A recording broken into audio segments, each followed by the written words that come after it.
let me ask you something. How do you define a miracle? What's your definition of a miracle? A miracle is the way God shows us is real. No. It's something that could never happen without God. So people never survive getting shot in the head without God. Without God, she'd be dead, just like most people who get shot through the head with a bullet in their brain. Most people. But you admit that there's some people that get shot through the head that don't die. It's pretty rare. Right, but it happens. Right. 10% of people. That's why we call it a miracle. A miracle is so a miracle is a rare event. It's not something that can't happen. It's something that could happen, but statistically would be rare. And in this case, it happens 10% of the time.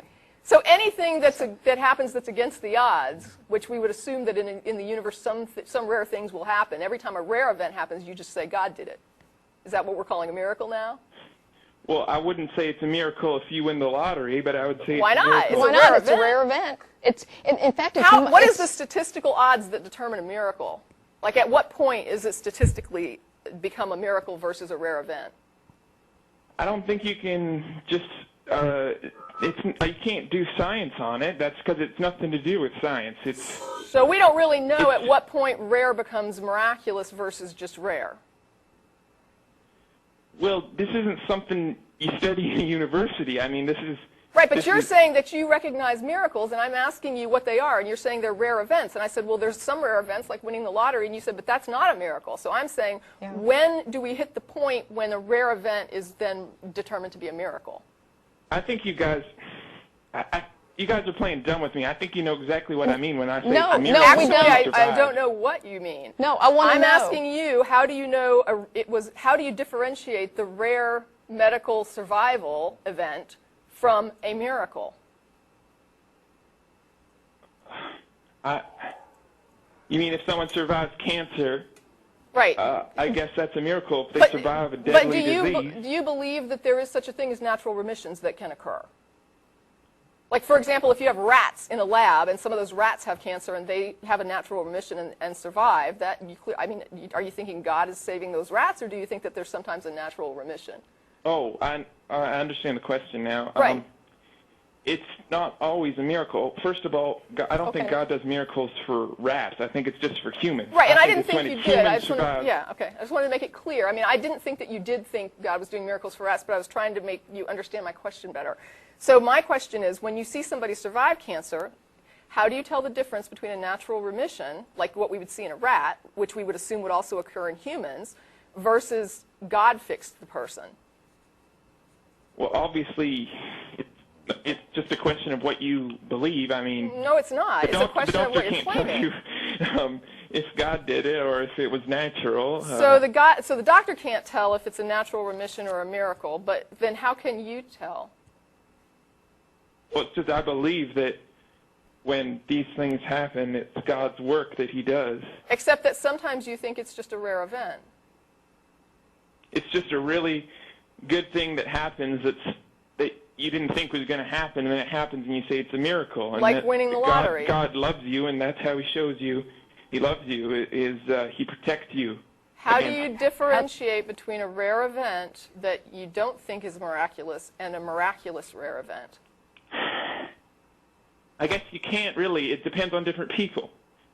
You might ask different people. They might say it's a miracle. Some people might say it's never a miracle. I know they Maybe say just one thing in their life is a miracle. Right. Some people might say, like, every day there's a miracle. I know that people say this because I talk to them all the time. What I'm asking is, where's their justification when they say it's a miracle, when they're also acknowledging that sometimes rare, fortunate things do just simply occur? So when they're saying, I've determined it's a miracle, I guess I'm asking, where's their justification when they're telling me this is a miracle? Well, maybe there is no real justification. That's my point. There you go. But that's not necessarily a problem. It is a problem. It is a problem. If you want me to believe... It's a problem if you care whether or not the things you believe are true. If you don't care if they're true, then justification for them doesn't matter. If you care if they're true, then whether or not they're reasonable beliefs to hold and there is justification for holding them becomes important. Well, I mean, I just think it doesn't even matter. I think I don't even think it matters if it's truth. If it makes you feel good and do good things. Okay. Well, in that case, then the dialogue is kind of over, and I don't mean that in any kind of an offensive way. But honestly, when the person on the phone tells us they don't care if their beliefs are true or not, they just simply hold them, and they can't justify them, and they don't care, then I don't really see a point in a dialogue, because you're saying that even if we could demonstrate you're wrong, you don't care. You're still going to believe it, or you're still going to say it's okay to hold the belief. And so to you, whether or not beliefs are true is unimportant. Well, maybe we don't have a justification for miracles. That doesn't mean we don't have a good church and we're not good people. I don't doubt that you're a decent person. I mean, if you were my neighbor, I would probably be fine with that. I don't think that you're, killing babies in the basement. I find all this stuff pretty philosophical, if you ask me. I don't think it has much to do with whether religion is good or bad. I mean... Well, no, I mean, whether religion is good or bad has to do strictly with what it does. And what I see is that there are some benefits to religion, such as it supplies like a good support structure. For example, you're saying you've got this good community of people that are in your like church. Some people, they said the Bible helped them through like a time, suicide. They thought they were going to commit suicide, and the Bible helped them. Well, that's not the same. There's a different issue there, because I sometimes wonder if Christianity specifically doesn't kind of rob us of our self-esteem by telling us that we're inherently depraved, and then give us back, that sort of, if you grovel, then you're acceptable to God, and that makes you worthy of something. But that's a whole different issue. Because right now, what I'm trying to say is that I agree with you that there are certain things, like the social structure of your church is probably very supportive, and it's a positive social influence on the people that attend there. I agree with you. I agree with that, too. Right. Okay. But I also understand that there is a great deal of pain going on around the globe for religious reasons, because of the same doctrines that are coming out of the same book, because people read that book and they read a lot of different things. And for every Christian that I've ever met who says, this is what really my religion is about, I've met other Christians who say, that Christian's not a real Christian, and this is what my religion is about. And so I have to look at Christians and say, what does each person believe, and what are they doing here? And yes, there are some good people who are Christians, and there are some evil people also who are Christians.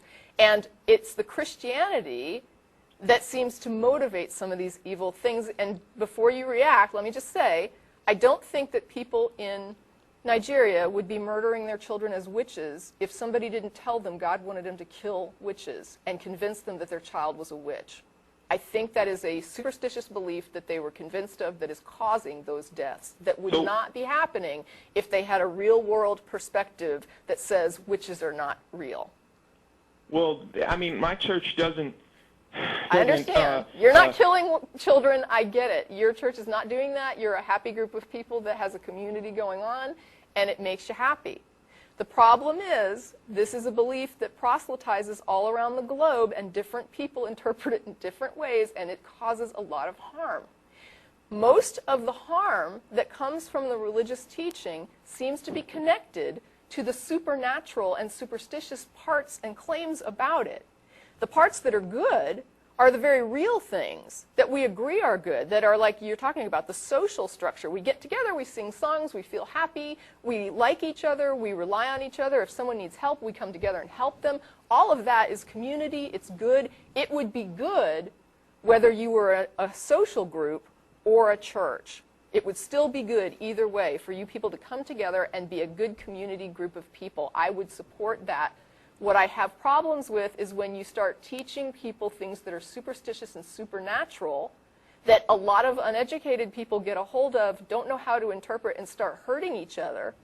Or you get some people who are educated who hurt people, who are like voting and saying, gay people need to be not treated like other people. They need to be treated less than other people. Or they need to be, that women shouldn't have the same rights as men. Or that, when you start getting things like that, these are people that did get a regular education who don't know how to read this and not make it hurt people.